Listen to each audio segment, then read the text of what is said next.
Hadirin duduk kembali. Fadil menjemput Romo Venus. Waalaikumsalam. Alhamdulillahirrahmanirrahim. Wassalamualaikum warahmatullahi wabarakatuh. Sayyidina Muhammadin wa ala alihi wa sahbihi wa barik wasallim. Yang saya hormati Bapak Profesor Sudarwan Dhanik selaku Ketua Uji. Yang saya hormati Fikir mahasiswa. Jadi sesuai dengan rumusan masalah ini ada 4 juga tujuannya. Itu yang pertama menganalisis kebutuhan e-modul, yang kedua membuat desain awal e-modulnya, seterusnya. Yang ketiga mengetahui kelayakan dari e-modul tersebut. Yang keempatnya mengetahui efektivitas e-modul dalam meningkatkan kemampuan berpikir kritis mahasiswa pendidikan fisika Unpad. Saya kira saya lanjutkan saja karena manfaat penelitiannya juga bagi peneliti, dosen dan universitas. Selanjutnya spesifikasi yang dihasilkan yaitu spesifik produk yang dikembangkan adalah yang modul sebagai bahan ajar mata kuliah fisika modern pada materi teori relatif khusus. Jadi berbasis saintifik untuk meningkatkan kemampuan berpikir mahasiswa. Jadi dinamakan e-modul realitas khusus. Bab kedua nanti itu ada kajian pusakanya, ada landasan teori, ada kajian yang pertama itu ada kajian filosofis, yang kedua landasan teori, yang ketiga penelitian yang relevan, yang keempat kerangka berpikir. Untuk landasan yang pertama itu landasan filosofis, saya mengangkat konstruktivisme karena di situ ada kemandirian ya, dari mahasiswanya nanti. Untuk metode pengembangannya itu menggunakan metode riset and development 4D, ya, pendefinisian, perancangan, pengembangan dan penyebaran. Nah, di e-modul yang dikembangkan mampu nanti pada akhirnya juga ya dikembangkan mampu merangsang berpikir kritis mahasiswa, karena di dalam modul tersebut disuguhkan ada video, ya, ada teori relativitas, masalah-masalah terkait dengan relatif khusus, sehingga mahasiswa diharuskan mencari solusi dari persoalan tersebut. Di sisi lain, e-modul yang dikembangkan adalah memiliki kriteria, yaitu e-modul tersebut berbasis saintifik, dilengkapi fitur video terkait relatif khusus, dapat merangsang berpikir kritis mahasiswa, soal-soal berindikator berpikir kritis, itu membuat mahasiswa mampu memecahkan masalah. Nah, jadi dari e-modul dengan kriteria tersebut menjadi novelty dalam disertasi ini, dalam penelitian ini.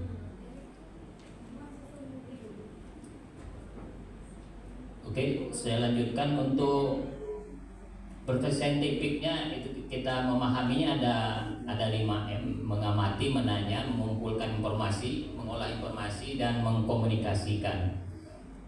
Dari sisi berpikir kritis itu ada 5 indikator yang sudah ada, 12 indikator tapi sudah dikelompokkan menjadi 5. Yang pertama memberi penjelasan sederhana, yang kedua membangun keterampilan dasar, yang ketiga memberi penjelasan lebih lanjut, yang keempat menyimpulkan, yang kelima mengatur strategi dan taktik.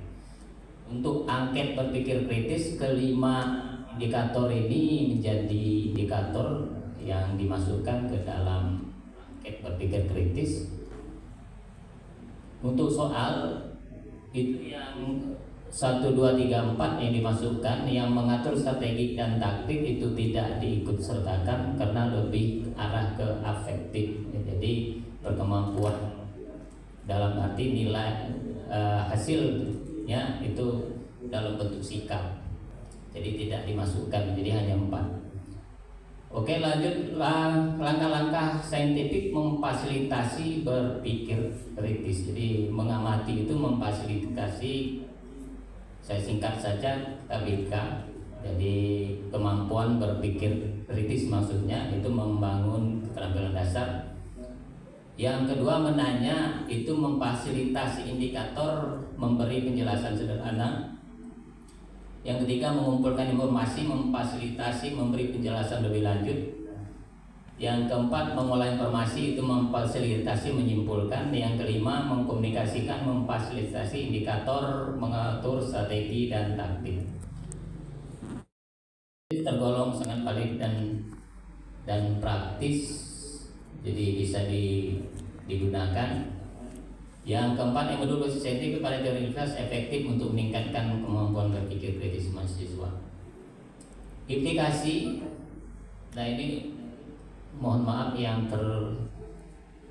tercetak ini tidak pakai poin, harusnya pakai poin. Ada beberapa item, ada 4, tapi di sini ada soal sedikit. Jadi yang pertama implikasinya itu modul itu sendiri berdampak pada keharusan dosen mengubah kebiasaan mengajar mengenai modul. Jadi berusaha untuk menggunakan modul. Ya. Jadi modul dapat memberikan suplemen untuk membantu dosen dan mahasiswa dalam proses pembelajaran. Jadi dosen harus membiasakan mengenai modul agar mahasiswa tertarik untuk pelajaran. Seterusnya, berpedoman pada pengembangan modul khusus yang telah perlu dikembangkan seharusnya menjadi prioritas ya untuk yang akan datang. Jadi dengan memfasilitasi keadaan kuliah dengan menggunakan modul, kalau yang saya buat itu modul kemampuan berpikir kritis mahasiswa. Yang seterusnya, modul khusus dibuat dalam rangka mengatasi kelemahan mahasiswa dalam perkuliahan dalam pengembangan kemampuan berpikir kritis dengan menggunakan modul khusus mahasiswa. Dan saran, modul yang dikembangkan diharapkan sebagai salah satu sumber belajar dan referensi untuk materi garis khusus ketika proses pembelajaran berlangsung untuk meningkatkan kemampuan berpikir manusia mahasiswa. Yang kedua, dosen dapat mengembangkan lebih lanjut modul yang telah dikembangkan agar dapat lebih baik lagi dan melengkapi kelemahan produk yang sudah ada menjadi modul yang lebih baik, menarik, serta dapat melatih lebih lanjut kemampuan berpikir kritis mahasiswa. 3. Modul fisika saintifik sudah memenuhi kriteria valid praktis untuk skala Unpari sebagai perguruan tinggi swasta. Namun di lain pihak, perguruan tinggi besar di bidang pendidikan masih butuh proses menerima modul tersebut. Keempat, modul fisika saintifik sudah memenuhi kriteria efektif untuk meningkatkan kemampuan berpikir mahasiswa untuk skala perguruan tinggi Unpari. Namun terbatasnya jumlah mahasiswa yang mengambil mata kuliah fisika modern dalam pendidikan ini tidak ada kelas pembanding. Maka keefektifan modul sulit masih dianggap lemah. Untuk itu perlu diterapkan di tempat lain. Jadi saya kira berpikir kritis ini dalam hal ini saya kira ya menjadi sangat penting karena kita memacu ke istilahnya supaya jangan menerima hal informasi sebelum ada koreksi. Jadi harus berpikir logis, evaluatif, dan reflektif sehingga pada akhirnya selesai dari kuliah S1 mahasiswanya sudah siap dalam kehidupan real di dunia nyata. Oke, terima kasih. Assalamualaikum warahmatullahi wabarakatuh. Baik, terima kasih Pak Amin. Selanjutnya kita masuk ke sesi ujian. Waktu tersedia untuk masing-masing penguji kira-kira 10 menit dari eksternal atau materi yang diberikan sampai 4 menit. Kesempatan pertama diberikan pada Profesor Mahesa PhD. Silakan Prof.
Kalau di Zotero itu langsung timbul Ade Rimelda Subea.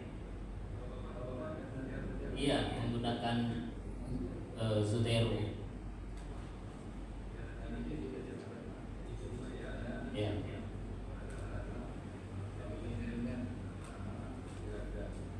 Oke.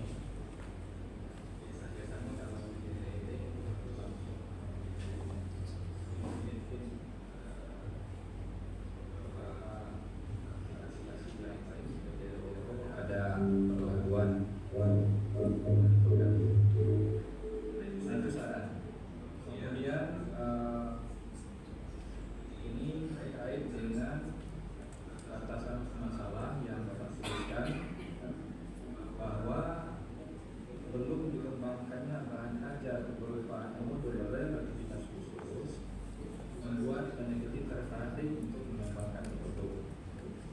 Nah, tadi saya tangkap apa yang Bapak sampaikan bahwa bukan karena modulnya belum ada lalu dikembangkan, tapi ada alasan lain yang berhubungan dengan keterampilan berpikir kritis yang sangat perlu. Jadi kalau bisa pada batasan masalahnya alasan bahwa modulnya belum ada lalu kita mengembangkan, tertarik mengembangkan itu mungkin tidak bisa menjadi alasan yang kuat untuk melakukan riset investasi. Itu Pak Amin ya. Tentunya Pak Amin punya alasan yang lebih kuat. Mungkin Pak Amin bisa menjelaskan kembali apa alasan kuat Pak Amin untuk menggunakan modul ini. Apakah memang karena tidak ada atau bagaimana Pak? Ya, oke. Bro, jadi di Unpar itu memang sudah ada yang modulnya itu masih sederhana. Jadi saya lihat juga yang dipakai kan gitu-gitu, jadi belum lengkap. Maka saya berinisiatif itu mengembangkan modul yang sudah ada, yang belum berbasis model, belum berbasis saintifik, belum berbasis pendekatan misalnya, sehingga pada akhirnya saya lihat berarti harus dikemas ulang, ya, direvisi menjadi inovatif maksudnya, sehingga pada akhirnya modul yang sudah ada itu dibuat, ditingkatkan dalam hal kontennya, di dalam hal tampilan, fitur dan lain-lain, sehingga saya berkeyakinan modul yang dikembangkan itu mampu untuk meningkatkan berpikir kritis mahasiswa. Berarti permasalahannya itu ada berpikir kritis lainnya, Ya, bukan pada ada atau tidak modul gitu ya. betul. Nah, kemudian disertasi tentu saja dilakukan dapat memberikan kontribusi yang signifikan terhadap pengetahuan yang ada di bidang studi pendidikan fisika atau fisika, dan ini bisa berupa penemuan baru, bisa pengembangan teori baru, atau bisa juga pemahaman yang mendalam tentang suatu permasalahan yang rumit. Nah, terkait dengan ini, apakah yang menjadi novelty dari disertasi Pak Aman?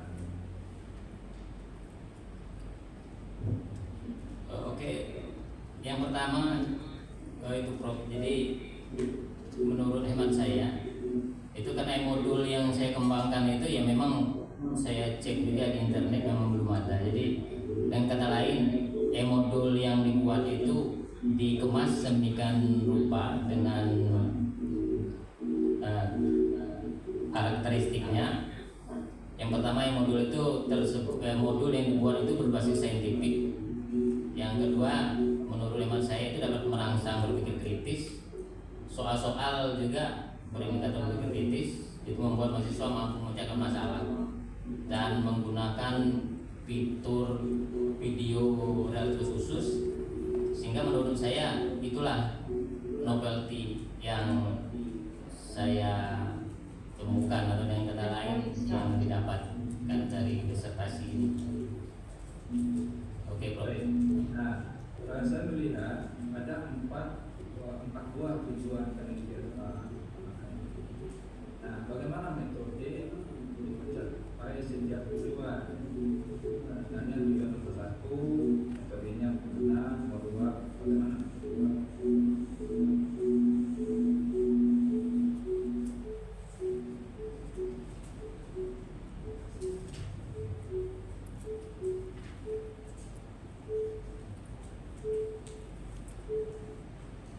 Oke, Prof. Jadi yang pertama, karena saya menggunakan model pengembangan 4D, 4D. Jadi yang pertama itu mendefinisikan, dengan kata lain mendefinisi itu berarti pada saat itu menganalisis kebutuhan modul yang sesuai dengan teori relativiti khusus untuk meningkatkan kemampuan berpikir kritis mahasiswa. Jadi dengan kata lain menganalisis itu ya kita harus melihat dia dari berbagai aspek. Yang pertama itu dari dosen yang mengampu, itu ada 2 orang yang diambil angketnya dan juga saran-sarannya. Yang kedua itu ada 6 orang selain mahasiswa yang sedang mengambil mata kuliah itu, yang terdiri dari tingkatan rendah, sedang, dan tinggi untuk nilai, untuk kemampuannya maksudnya. Jadi dengan analisis itu saya berkeyakinan bahwa dengan kata lain yang modulnya harus dikembangkan. Yang kedua, membuat modul itu karena tadi sudah menganalisis, mendefinisikan itu dari yang pertama tadi, berarti kita harus membuat dalam bentuk desain modul yang dikembangkan, dan seterusnya itu dari modul yang dikembangkan itu dari apa? Dari desainnya itu langsung dibuat dalam bentuk modul produknya. Jadi masih dalam itu awal, dalam tahap awal. Jadi yang ketiganya itu mendesain. Desain inilah yang ketiganya itu mengembangkan, dalam arti developmentnya mengembangkan. Itu ada 2. Yang pertama itu ada validasi ahli yang terdiri dari 2 ahli bahasa, 2 ahli media, dan 2 ahli materi. Nah, dari situ didapati saran revisinya juga, sehingga pada akhirnya itu direvisi untuk revisi 1. Sedangkan yang kedua, dari revisi kedua itu dari angket kepraktisan yang dari yang tadi ada 2 orang dosen tadi dan 2 orang tadi. Dari situ menjadi revisi kedua.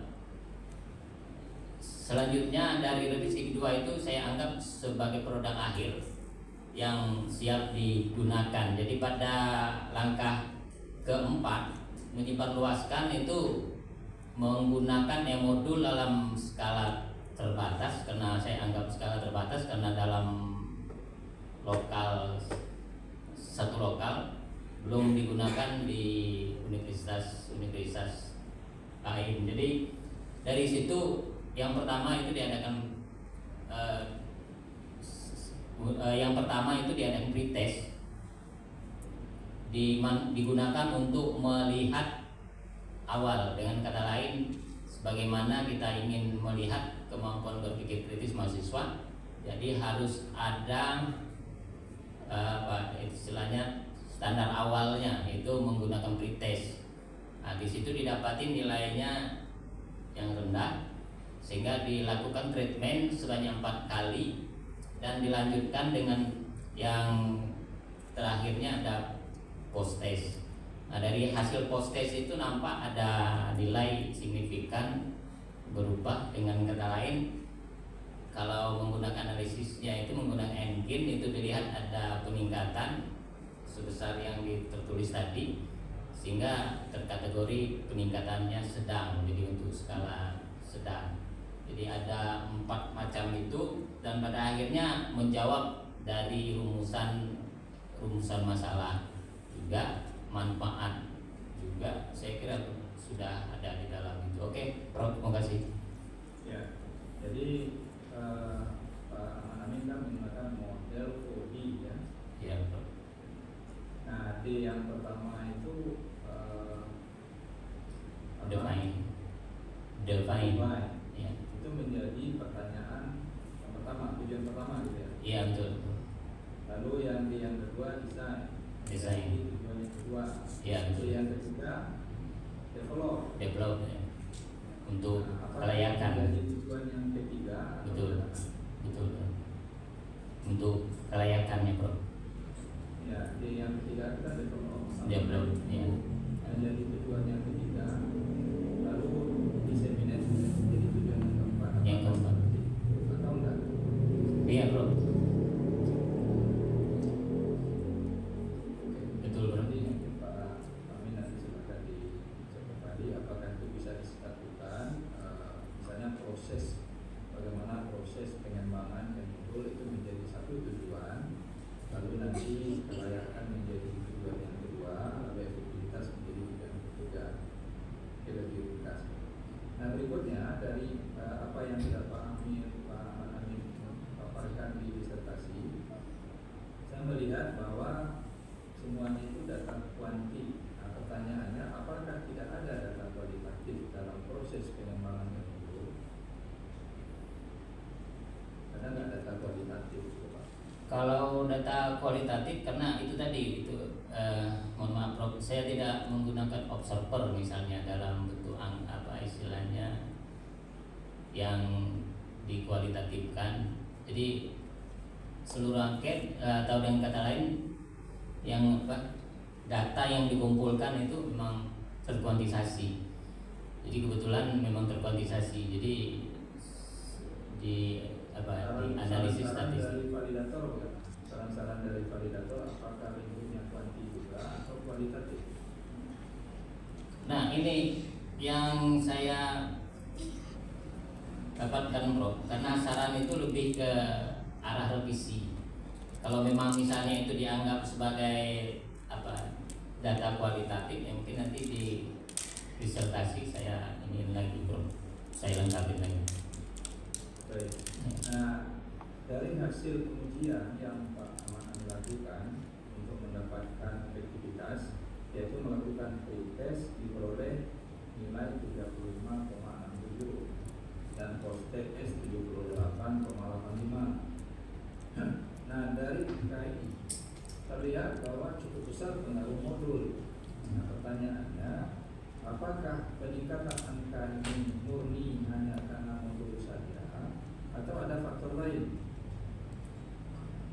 Kalau menurut saya, Bro, karena e-modul ini hanya salah satu saja. Jadi dengan kata lain, e-modul ini hanya salah satu treatmentnya. Saya kira juga yang lain yang mungkin tidak saya ungkapkan di sini, mungkin ada hal tertentu. Cuman kalau menurut hemat saya, e-modul bukan satu-satunya untuk peningkatan itu. Cuman karena tidak terukur, jadi tidak saya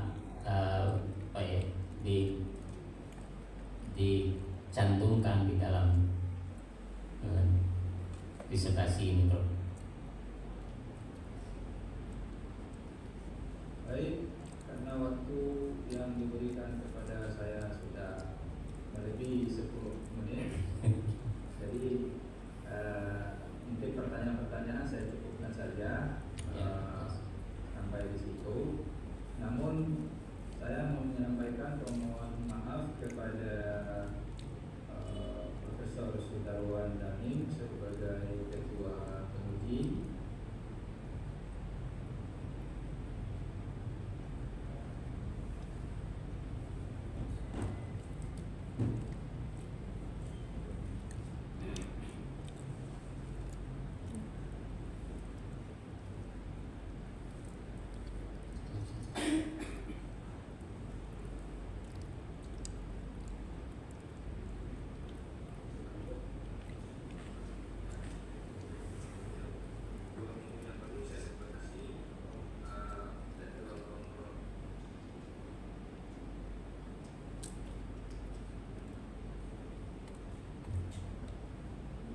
sampai selesai jam 12. Kemarin sudah saya sampaikan juga kepada Pak Dr. Edi bahwa saya hanya bisa sampai jam 11. Sebelumnya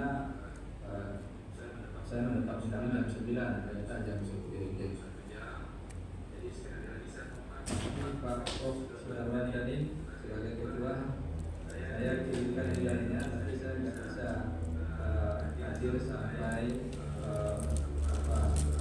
pembacaan berita acara Pak Ahmad ini. Demikian saja, banyak maaf atas segala kekurangan. Saya sudahi. Assalamualaikum warahmatullahi wabarakatuh. Waalaikumsalam. Terima kasih. Assalamualaikum warahmatullahi wabarakatuh. Terima kasih, Prof. Kami juga mohon maaf ada pergeseran waktu karena setelah kemenangan diedarkan ini ada agenda universitas yang tidak bisa kita hindari, sehingga komprominya kita menggeser sedikit begitu. Selamat Prof ya, kami terima kasih. Mudah-mudahan kita bisa ketemu lagi pada sesi lain dan kita sama-sama sehat walafiat. Selanjutnya diberi kesempatan pada Dr. Randy Wickramadana. Sisi ini Pak Sudarwan tadi masih ini. Sorry. Baik, saya juga mohon maaf ini untuk